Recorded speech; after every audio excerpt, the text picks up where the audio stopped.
बच्चों नमः संस्कृताय। हम सभी लोग संस्कृत व्याकरण पढ़ेंगे, क्योंकि संस्कृत का यही आधार, और यही संस्कृत नहीं, हर व्याकरण अपने आप में हर भाषा का आधार होता है। तो हम सबसे पहले संस्कृत व्याकरण में जो सबसे प्रथम दृष्टया या सबसे पहले पढ़ा जाता है, जिसको हम अल्फाबेट कहते हैं। क्या कहते हैं? अल्फाबेट। अल्फाबेट में अंग्रेजी में आप अल्फाबेट कहते हैं, हिंदी में वर्णमाला कहते हैं। तो आज हम संस्कृत की वर्णमाला पढ़ेंगे। और अब इधर आपका जो गद्य वाला भाग है, मुझे लगता है कि अलग अलग जूनियर के 6, 7, 8 में कक्षा, मुझे लगता है 7 में 10 या 11 लेसन हो गया है, 8 में हो गया 12 या 13 लेसन, ऐसे करके हो गया है। तो अब हम इधर 1 आध महीने व्याकरण पढ़ेंगे, और फिर जब व्याकरण का पोर्शन समाप्त होगा तब हम आपको फिर जो है गद्य पढ़ाएंगे, गद्य पद्य पढ़ाएंगे। तो व्याकरण में सबसे पहले हम वर्णमाला पढ़ेंगे। क्या पढ़ेंगे? संस्कृत वर्णमाला। देखिए, ये माहेश्वर सूत्र जो लिखा गया है, इसी के अंदर सारी वर्णमाला समाहित है। संस्कृत की सभी वर्णमाला इसी के अंदर समाहित है। इसलिए हम माहेश्वर सूत्र के माध्यम से ही संस्कृत वर्णमाला को पढ़ेंगे। थोड़ा सा परिचय आप ले लीजिए, आप सभी लोग। और देखिए, ये जो कक्षाएं हैं, ये किसी व्यक्तिगत क्लास के लिए नहीं है। मुझे लगता है कि ये हर संस्कृत पढ़ने वाला, चाहे वो बीए का स्टूडेंट हो, चाहे 10 का हो, चाहे 12 का हो, चाहे 6 का हो, हर स्टूडेंट को ये जानना चाहिए, पढ़ना चाहिए। इसलिए ये वीडियो हमारा तीनों कक्षाओं के लिए जाएगा। जूनियर 6, 7, 8 तीनों के लिए ये वीडियो समान रहेगा। और पर डे 2 वीडियो बनाऊंगा, एक आज अपलोड होगा और एक कल अपलोड होगा। तो पर डे आपको एक वीडियो मिलता है। तो बच्चों आइए कि माहेश्वर सूत्र कह लीजिए, या आप इसको अगर दूसरे भाव में देखना चाहते हैं तो इसी को हम कहते हैं संस्कृत वर्णमाला। क्या कहेंगे? वर्णमाला। क्योंकि संपूर्ण संस्कृत की वर्णमाला इस माहेश्वर सूत्र में ही समाहित। तो आइए ये माहेश्वर सूत्र के बारे में थोड़ा जानते हैं। देखिए, ऐसा लिखा गया है, कहा गया है कि भगवान शंकर के डमरू से 14 ध्वनियां, 14 स्वनिम निकली। भगवान शंकर ने डमरू बजाया और उस डमरू से 14 स्वनिम निकली। उसी स्वनिम को हिंदी में ध्वनि कहते हैं। क्या कहते हैं? ध्वनि। तो उन्हीं 14 ध्वनियों को संस्कृत का एक बेटा, जिसका नाम है पाणिनि, उस बेटे ने उस 14 ध्वनि के आधार पर संस्कृत वर्णमाला का विभाजन किया। इसीलिए अब वो शिव के डमरू से निकला, वो 14 सूत्र शिव के डमरू से निकला। तो शिव जानते हैं कि महेश्वर में गुण संधि है। जब आप महेश्वर का संधि विच्छेद करेंगे तो मिलेगा महाधन ईश्वर, मतलब देवताओं में श्रेष्ठ भगवान शंकर। तो इसीलिए उनके डमरू से निकलने के नाते इस सूत्र का नाम जो है, जो माहेश्वर सूत्र रखा गया। और इसी का एक नाम भगवान शंकर, उनका नाम है, इसीलिए इस सूत्र को कहीं कहीं पर शिव सूत्र कहा जाता है, लिखा मिलता है। और इसी को कहीं कहीं पर प्रत्याहार सूत्र भी लिखा मिलता है। अब आप कहेंगे गुरुजी ये क्या होता है? तो जब आप माहेश्वर सूत्र को पढ़ लेंगे और माहेश्वर सूत्र के आधार पर जब आप प्रत्याहार बनाना सीखेंगे, तो आपको मैं ये चीज याद दिलाऊंगा कि इसका नाम क्यों प्रत्याहार सूत्र रखा गया। तो सबसे पहले आइए हम माहेश्वर सूत्र को बोर्ड पर लिखते हैं और लिख करके उसका उच्चारण करते हैं। क्या करते हैं, लिखते हैं और उच्चारण करते हैं। तो पहला माहेश्वर सूत्र देख लीजिए, आ ई उ ड़, आ ई उ ड़। दूसरा है री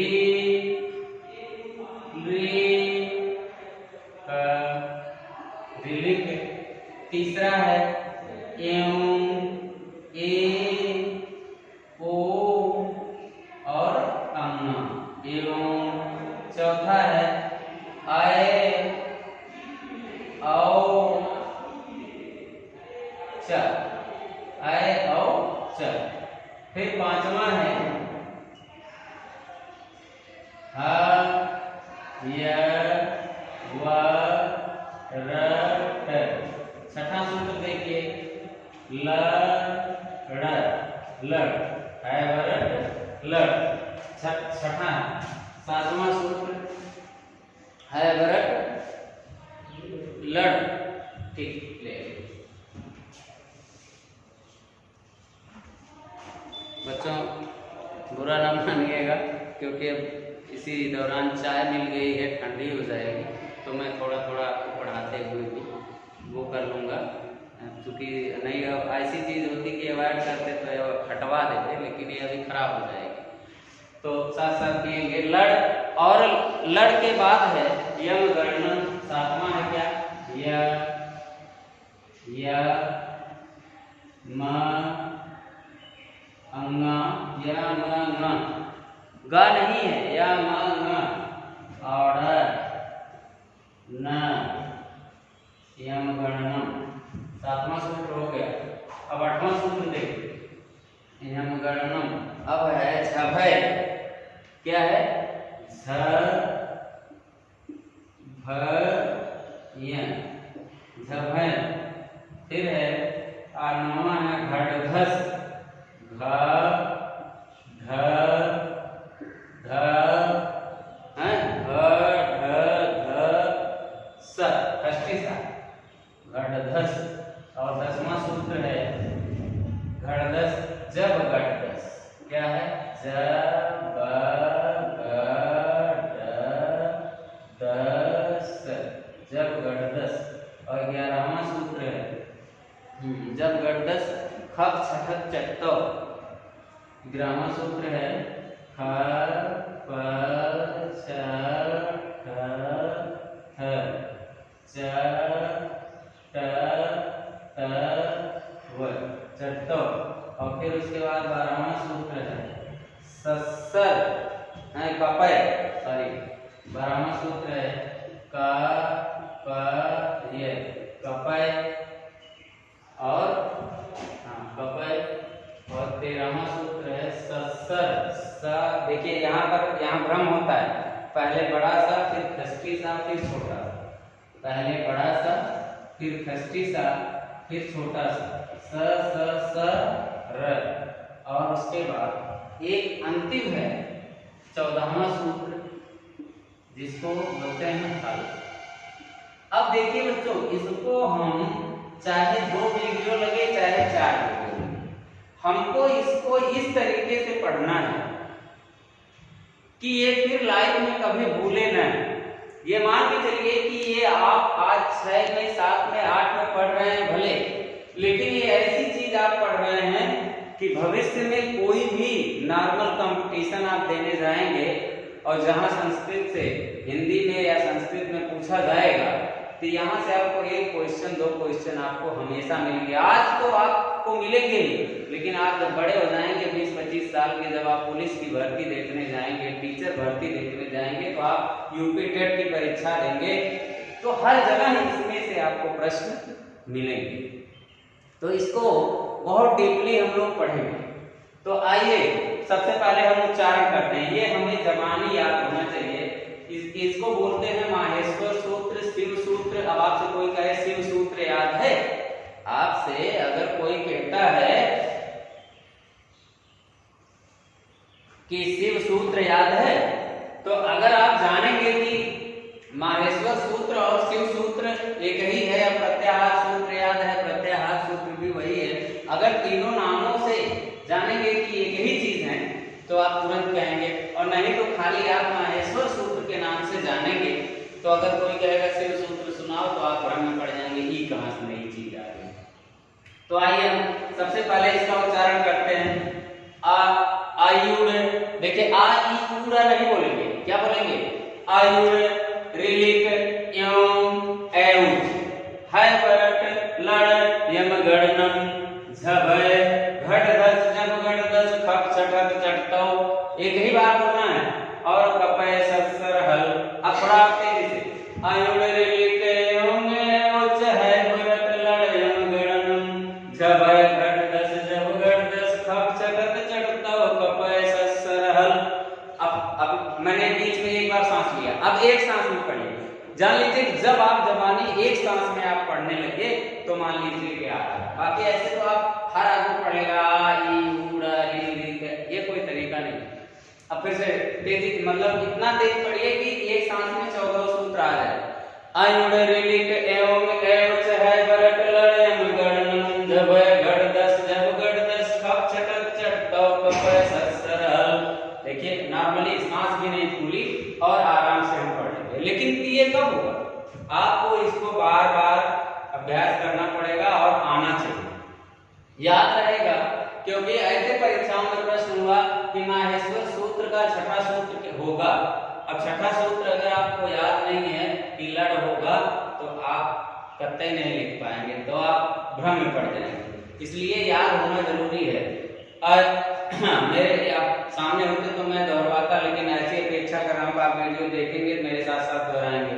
आ ई ऊड़ा, अब आप लोग मेरे साथ ऐसे दोहराइए। आ ई ऊड़ा री ली कर ए ओं ऐ औच है बरट लड़ यम गणनम झभय। अब ये झभय नहीं है, झभय या है ना, या है या नहीं है, यहाँ है। ये जानते हैं ये अनुनासिक वर्ण है, इनको हल्का नाक में लाना पड़ेगा। तो झभय घट धस जब घट दस खप छटत चटतौ कपय सत्सर हल। आप इनको बहुत अच्छे तरीके से पढ़िएगा, ठीक? और ये आपको याद हो जाएंगे। जान लीजिए कि आपको संस्कृत की वर्णमाला मैं सिखा दूंगा, और नहीं याद होगा तो मैं नहीं सिखा पाऊंगा, मैं नहीं, कोई नहीं सिखा पाऊंगा। तो आइए सबसे पहले कुछ जरूरी चीजें इनसे समझें। इसमें इतने रहस्य, इतनी बातें, इनसे हम मतलब कहते हैं ना कि जैसे एक बिल्डिंग की नींव आप डाल दीजिए, क्या करिए, एक बिल्डिंग की नींव डाल दीजिए, और जब बिल्डिंग की नींव पड़ जाती है तो उसके ऊपर आप चाहे 1 तल्ला बनवाइए चाहे 5 तल्ला बनवाइए, और चाहे जितनी नक्काशी करवाइए उन दीवारों में, फिर ऊपर आप कर सकते हैं। तो वैसे संस्कृत में आप अगर इनका गहन अध्ययन आपको हो जाएगा तो आप संस्कृत में बहुत अच्छा कर सकते हैं, बहुत डीप जानकारी ले सकते हैं। तो फिलहाल आप जूनियर के स्टूडेंट हैं, तो आइए देखते हैं कि आयुड़ में, अब यहाँ थोड़ा सा और आगे देखिए कि आयुड़ में जो ये देखिए हर सूत्र के अंत में क्या लगा हुआ? हलंत लगा हुआ। क्या लगा हुआ? हर सूत्र के अंत में हमने हलंत लगाया। ये क्यों? क्योंकि आप ध्यान से देखिए कि 14 सूत्र में के अंत में हल है। हल माने, अब यहाँ आपने ध्यान से देखिएगा कि ये सूत्र का जो अंतिम वर्ण है, 14 सूत्र का अंतिम वर्ण, इसको हम हल वर्ण कहते हैं। क्या हल वर्ण कहते हैं? वर्ण माने अक्षर। कौन सा अक्षर? अब देखिए अज कहते हैं, क्या कहते हैं? अज कहते हैं संस्कृत में स्वर। क्या कहते हैं? अज कहते हैं संस्कृत में स्वर, और हल कहते हैं संस्कृत में किसको? व्यंजन। अच कहते हैं स्वर को और हल कहते हैं व्यंजन। तो अब यहाँ आप ध्यान दीजिए कि व्यंजन जो है इसमें हर सूत्र का अंतिम अक्षर जहां पर हमने हलंत लगाया है, क्या लगाया है? हलंत। और हल जहां भी हलंत संस्कृत में, हलंत का मतलब एक ऐसी तिरछी रेखा, तो जब हम हलंत किसी भी शब्द, अब ऐसा नहीं है कि हम जो है आ के नीचे हलंत लगा दे तो आ हल वर्ण हो जाएगा। पहली बात तो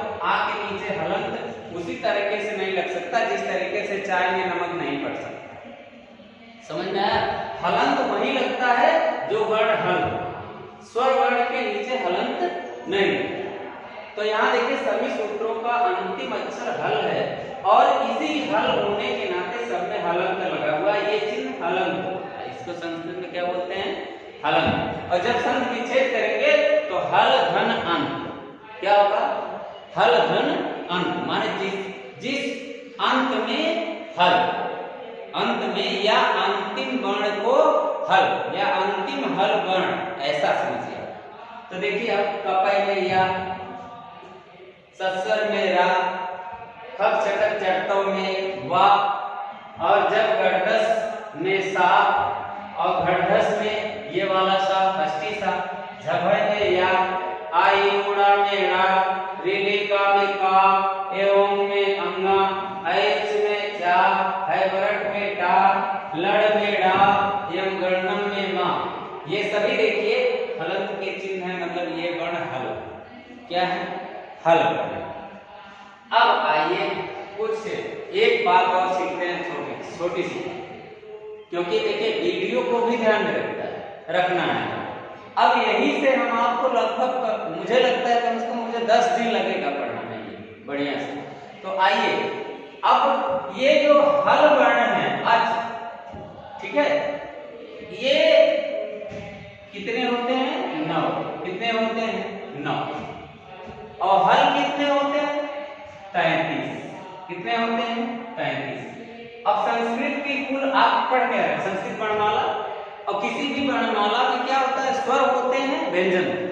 तो आप देखिए अच को स्वर कहते हैं। अब अच को स्वर क्यों कहते हैं ये जब बाद में बताऊंगा। अभी ये जानिए कि अच को क्या कहते हैं? स्वर, और हल को क्या कहते हैं? व्यंजन। तो यहाँ देखिए कि स्वर 9 है और व्यंजन 33 है, तो कुल वर्णमाला कितनी हो जाएगी संस्कृत की?